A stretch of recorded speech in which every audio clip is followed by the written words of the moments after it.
আসসালামু আলাইকুম। বঙ্গজননী টেলিভিশনের পক্ষ থেকে সবাইকে স্বাগতম। আপনাদের সাথে আছি আমি মোহাম্মদ নজরুল ইসলাম। সাতক্ষীরা থেকে মোহাম্মদ বাবুল হোসেন নিজস্ব সংবাদদাতা জানিয়েছেন, সাতক্ষীরায় ভয়াবহ সড়ক দুর্ঘটনায় 2 জন নিহত ও গুরুতর আহত 11 জন। আরও থাকছে বিস্তারিত।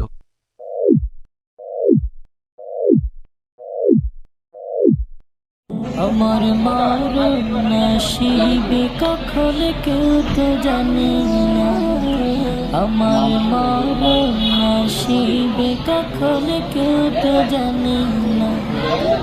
আমি মরে গেলে আমায় তোমরা ভুইলা যাও না, আমি মরে গেলে